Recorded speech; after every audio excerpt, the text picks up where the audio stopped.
좋은 날입니다. 성령님께서 오늘도 여러분의 심령 가운데 큰 은혜와 평강으로 함께 해주시기를 주님의 이름으로 축복합니다. 오늘은 스가랴서 4장 말씀을 통해서 성령님께서 우리에게 주시는 귀한 음성을 들을 수 있기를 바랍니다. 오늘 지금까지 우리가 스가랴서를 통해서 보는 것은 하나님은 환상을 통해서 말씀해 주셨습니다. 그리고 성전을 왜 지어야 되는지 그 이유에 대해서 환상을 통해서 말씀하십니다. 지금까지 1장, 2장, 3장을 통해서 하나님은 4번의 환상을 보여주었고 오늘은 5번째 환상을 우리에게 보여주고 있습니다. 그 환상을 통해서 하나님이 말씀하신 내용의 중심 내용은 이렇습니다. 성전을 지어야 한다. 왜냐하면 성전이 세워지는 것과 이스라엘의 회복과 연관이 있기 때문이다. 성전과 예루살렘의 회복과 연관이 있다. 또 이 성전이 세워져야만 대제사장 요수아의 그 사역이 회복될 것이다. 어떤 사역? 바로 백성들의 죄를 사하는 회복의 사역이 이루어질 것이다. 그리고 오늘은 마지막으로 이 성전이 세워지는 일은 바로 스룹바벨, 왕같이 유대 총독으로 온 스룹바벨을 통해서 이 성전이 완성될 것이다. 이게 하나님의 뜻이었다. 성전은 이 왕같은 사역을 하는 스룹바벨을 통해서 완성되어지고 또 제사장적 사역을 하는 대제사장 요수아를 통해서 또 완성될 것이다. 이런 내용을 지금 환상을 통해서 하나님이 말씀해 주십니다. 그러니까 스가랴서는 단순히 성전 세우라는 그런 메시지를 넘어서서 성전과 하나님의 구원의 계획과 연관되어진 이야기를 다 품어내고 있기 때문에 굉장히 중요한 메시지를 담고 있습니다. 뿐만 아니라 이 스가랴서의 예언들은 마지막 때 세워질 제3성전과 하나님의 구원의 계획과 메시아의 오심과 이스라엘의 완전한 회복과 열방의 회복까지도 다 포함하고 있는 엄청난 대드라마를 우리에게 보여주는 것이 스가랴서입니다. 그래서 여러분이 스가랴서를 정말 집중하여 여러분이 연구하실 수 있기를 바랍니다. 오늘은 4장을 한번 살펴보기를 원하는데 4장은 크게 3단락으로 구분해서 보면 이해가 쉬워질 것입니다. 첫 번째는 1절부터 6절까지 메노라, 7 등잔대가 있는 그 메노라, 등잔이 있는 이것을 보여주고 있고, 두 번째는 7절부터 10절까지 해서 유대 총독으로 성전을 세우려고 왔던 스룹바벨에 대한 이야기, 그 다음에 11절부터 14절까지 해서는 이 두 개의 감람나무가 서 있는데 이것이 의미가 무엇입니까 하는 것에 대한 설명, 이렇게 3가지의 중요한 내용을 담고 있습니다. 이것은요, 단순한 스가랴 시대의 성전을 건축하고 있는 이스라엘 백성들만을 위한 것이 아니라 먼 미래의 종말의 때 일어날 일을 하나님이 미리 보여준다는 면에서 굉장히 중요한 계시적 메시지를 담고 있습니다. 오늘 이 메시지를 통해서 여러분 자신이 정말 큰 그 하나님의 계시를 경험할 수 있기를 바랍니다. 먼저 1절부터 6절까지 보면 천사가 와서 스가랴를 깨웠다고 했습니다. 마치 자는 사람이 잠에서 깨어난 것 같이 몽롱한 가운데 환상을 봅니다. 그 천사가 묻습니다. 네가 뭘 보느냐 하니까 스가랴가 보니까 순금으로 만든 아주 정결한 등잔대가 있습니다. 그 등잔대 바로 위에 기름 그릇이 있고 기름 그릇에서 7개의 관이 나오고 관 꼭대기에 7개의 그 등잔이 지금 놓여져 있습니다. 메노라인데 구약 성경에서 하나님이 성전에 두라고 한 그 메노라, 그죠? 이 등대와는 조금 다른 모양을 지니고 있지만 아무튼 이 메노라의 상을 지금 보여주고 있습니다.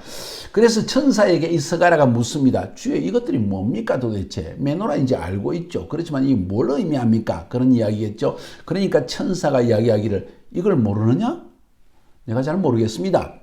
하니까 이렇게 말씀하십니다. 참 재미있는 말씀이에요. 여기서 이 등잔, 7 등잔인 메노라의 의미가 뭔지를 알 수가 있습니다. 6절에 보니까 스룹바벨에게 하신 말씀이 이렇다. 하나님이 스룹바벨에게 이런 말씀을 하신다. 만군의 여호와께서 말씀하시되 이는 힘으로 되지 않고 능력으로도 되지 않고 오직 나의 영으로 되느니라. 자, 스룹바벨아, 네가 하나님의 성전을 짓기 위해서 지금 애를 쓰고 힘을 다하여 달려가고 있지 않느냐? 근데 이건 너의 힘으로, 너의 능력으로, 그러니까 너의 경험이나 너의 힘을 다해서 한다고 되는 것이 아니라 이건 오직 여호와의 영으로만 되는 것이다. 지금 왜 갑자기 메노라 이야기하다가 영의 이야기가 나옵니까? 여러분 잘 생각해 보세요. 이것은 무엇을 말하는 거 아니? 하나님의 사역은, 또 성전에서 죄를 용서하시는 사역은, 대제사장의 사역은 오직 성령의 능력으로만 되는 것이다. 그러면서 하나님의 성전에 들어가면 성소가 있고 지성소가 있죠. 먼저 성소에 들어갔다가 1년에 한 번 대제사장이 지성소로 들어갑니다. 이 성전의 사역에 중요한 역할을 하는 것이 메노라, 다시 말해서 7 등잔대라는 것입니다. 7 등잔대는 올리브 기름, 아주 엑스트라 버진 오일, 아주 깨끗한 이 올리브 기름을 가지고 불을 피워서 그 캄캄한 그 성소를 밝히는 역할을 하고 있습니다. 뭘 상징할까요? 성령을 상징한다는 것입니다. 아무리 우리 힘과 능력으로 피를 갖다 바치고 제물을 번제로 바치고 또 떡상을 놓고 다 한다 할지라도 이 메노라에서 흘러나오는 성령의 빛이 없으면 이 모든 것이 이해가 되지 않는 거라는 거예요. 성령은 우리의 눈을 밝히는 역할을 하는 것이고, 성령은 이 모든 일을 가능하게 하는 하나님의 능력이다. 성령님은 하나님의 일을 가능하게 하는 하나님의 능력이다. 그것이 메노라에서 흘러나온다. 그래서 하나님은 메노라를 보여주시면서, 메노라는 바로 성령님을 상징하는 것이다. 하나님이 영으로 일하신다는 것을 보여주는 귀한 일을 말하고 있는 것입니다. 왜 이 이야기를 하고 있을까요? 마지막 때 하나님께서 성전인 예수 그리스도를 통해서 일을 행하실 때 성령님을 통해서 역사하신다는 이야기를 지금 들려주고 있는 것입니다. 자, 일단 스가랴 시대로 한번 돌아가 봅시다. 성전을 건축하고 있습니다. 그 성전을 힘을 다해 건축하지만 외부 민족들의 반대도 있고, 이스라엘 백성들은 먹고 사는 일 때문에 바쁘고, 그런 가운데서도 성전을 지어야만 합니다. 힘이 듭니다. 우리 힘으로 안 될 것 같다. 그리고 이 보잘것없는 성전이 뭐가 건물이 중요하겠냐, 이런 이야기까지 나옵니다. 낙담되어집니다. 실망되어집니다. 그런데도 하나님이 말씀하시기를, 스룹바벨아 힘들지? 근데 네 힘과 능력으로 되는 게 아니야. 하나님의 영으로 되는 일이야. 이 성전을 짓는 것은 바로 성령님의 능력으로만 되어지는 일이야 하는 이야기를 지금 하고 있는 것입니다. 굉장히 중요한 말씀입니다. 오늘날 우리의 삶에 적용을 시킨다면 우리가 하나님의 성전의 사역을 하면서 살아갑니다. 무슨 이야기입니까? 이 세상, 죄 많은 세상, 죄인들을 하나님과 화목시키는 이 사역을 행하는데, 이 사역에 있어 가장 중요한 것이 무엇이냐? 바로 성령님의 역사라는 것입니다. 내 힘으로 아무리 뛴다고 되는 것이 아닙니다. 내가 말을 잘해가지고 설교를 잘해서 사람들이 예수 믿고 그 마음을 여는 것이 아니라는 거예요. 성령님의 역사가 있어야 됩니다. 그 말은 우리가 하나님의 사역을 감당할 때 성령님을 더 의지하고 성령님 역사해 주십시오 하는 그런 마음이 있어야 된다는 것을 말하는 것입니다. 두 번째 부분으로 넘어갈까요? 7절부터 10절까지 해서 지금 스룹바벨이 힘을 다하여 백성들과 함께 성전을 세우려고 하는데 너무나 큰 어려움이 닥칩니다. 큰 산이 놓여져 있습니다. 큰 산이라는 것은 다시 말해서 굉장히 이 성전 건축을 방해하는 큰 세력이 그 앞에 놓여 있다는 것입니다. 하나님이 말씀하십니다. 큰 산아, 네가 무엇이냐? 네가 스룹바벨 앞에서 평지가 될지라. 그러면서 그가 머릿돌을 내놓을 때 무리가 외치기를 은총이 그에게 있을지어다 하리라.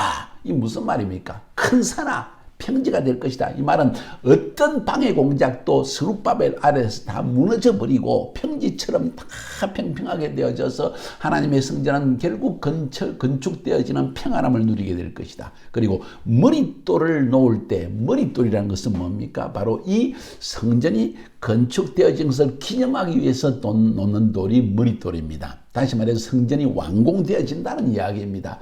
완공되어지기만 하면 은총이 있을지어다 이렇게 말해요. 그에게 은총이 있을지어다. 이 그라는 것은 지금 예수님에 대한 이야기 혹은 스룹바벨에게 이런 말이 아니고 바로 그 머릿돌에 하나님의 성전에 은총이 임할 것이다.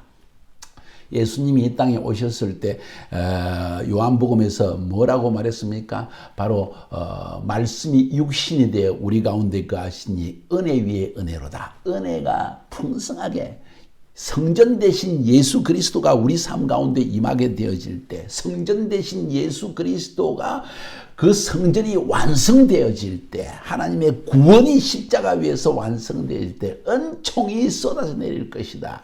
그런 엄청난 의미를 지닌 것이 성전 건축이다.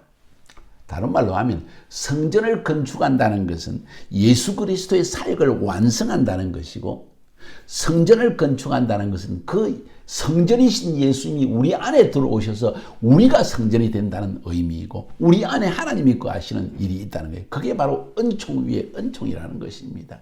지금 스가랴가 성전을 건축하라는 그 말의 의미 속에는 예수님이 오셔서 성전에서 이루어질 가장 중요한 죄를 사하시는 그 하나님의 구원의 계획이 완성되는 것을 의미하는 것입니다. 그래서 성전을 건축하라, 완성하라는 것은 예수님의 사역을 완성하라는 것입니다. 예수님은 십자가 위에서 그 일을 완성하시고 부활하시고 성천하셔서 성령을 우리에게 보내주셨습니다. 그 성령님이 우리 안에, 성전인 우리 안에 거하면서 하나님의 사역을 계속하고 있는 것입니다. 은총 위에 은총입니다. 여러분, 그런 시대에 사는 것을 주님께 감사하시기를 바랍니다. 그리고 주님이 말씀하십니다. 9절에서 스룹바벨의 손이 이 성전의 기초를 놓았은즉 그의 손이 또한 그 일을 마칠 것이다. 다시 말해서 하나님이 스룹바벨을 통해서 시작하신 일을 반드시 마칠 것이다. 만군의 여호와께서 나를 너희에게 보내신 줄을 네가 알리라. 다시 말해서 이 메시지를 전하라고 하나님이 나를, 스가랴를 보내셨다는 걸 너희들이 나중에 알게 될 것이다. 성전이 완공되면 알 것이다. 그러면서 10절에 작은 일의 날이라고 멸시하는 자가 누구냐? 사람들이 스룹바벨의 손에 다림줄이 있음을 보고 기뻐하리라. 그 이 일곱은 온 세상에 두루다니는 여호와의 눈이라. 무슨 말씀입니까? 지금 이 성전이 솔로몬의 성전에 비하면 너무 작은 일이라고 멸시하는 자가 있지 않느냐? 그런데 스룹바벨의 손에 다림줄이 있다. 이 말은 하나님께서 스룹바벨을 통해서 이 성전을 완전히 완성할 것이다. 다림줄은 건축할 때 필요한 것입니다. 하나님이 스룹바벨을 통해서 이 성전이 적은 것 같지만은 하나님의 눈이 그 안에 거하고, 이 하나님의 눈이 온 세상을 돌아보면서 성령의 눈입니다. 메노라입니다. 7 등잔대의 눈이 지금 세상을 살펴보고 있으면서 이 하나님의 일을 완성하기 위해서 달려가고 있다는 걸 말하는 것입니다. 한마디로 말해서 스룹바벨에게 격려의 말씀을 주시는 것이 바로 이 4장의 말씀입니다. 성전과 스룹바벨. 그러면서 마지막 11절부터 14절 세 번째 부분으로 한번 넘어가 봅시다. 거기에서 스가랴가 묻습니다. 등잔대가 지금 있는데 그 옆에 있는 감람나무 2개가 있다고 했는데 이 감람나무 2개는 무슨 뜻입니까? 감람나무 2개가 있다는 것은 이 올리브유를 담는 기름 그릇 안에 기름을 자꾸 제공한다는 그런 의미겠죠. 그 2개의 나무가 좌우에 딱 서 있습니다. 그래서 이게 무슨 뜻입니까? 하고 물어보니까 천사가 대답합니다. 네가 이게 뭔지 아직 모르겠느냐? 잘 모르겠는데요. 하니까 이건 기름 부음 받은 자 둘을 말하는 것이다. 온 세상의 주, 하늘과 땅의 왕이신, 그리고 주인이신 하나님이신 그 하나님 앞에 서 있는 2 기름 부음 받은 자를 의미하는 것이다. 뭘 말할까요?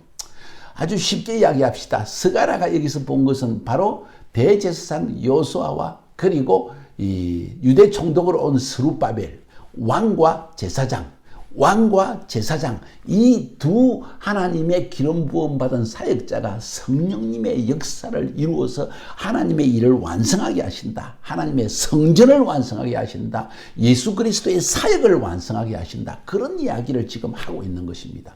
왕과 제사장. 우리말로 쉽게 표현합시다. 왕은 바로 통치자입니다. 사도적 사역자를 의미하고, 제사장은 전도하고 그리고 제자화를 하는 하나님의 사역자를 의미합니다. 복음 전도자와 그리고 사도적 사역자가 함께 할 때 성전이신 예수 그리스도의 사역이 이 땅에서 완성되어진다는 것입니다.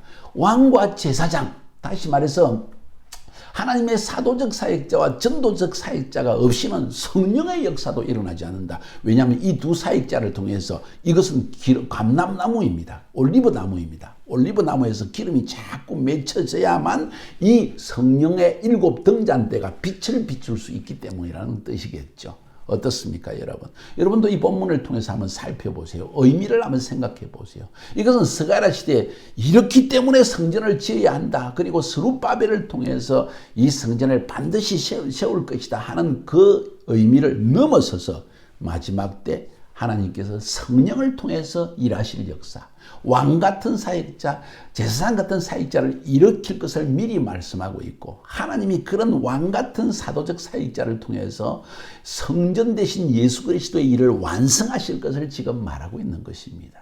여러분, 이 말씀을 통해서 마지막 때 우리가 어떤 사역을 해야 되는지를, 성령의 사역을 해야 된다는 것을, 왕 같은 사역을 해야 된다는 것을, 제사장 같은 사역을 해야 된다는 것을 깊이 깨달으시기를 주님의 이름으로 축복합니다. 승리하세요.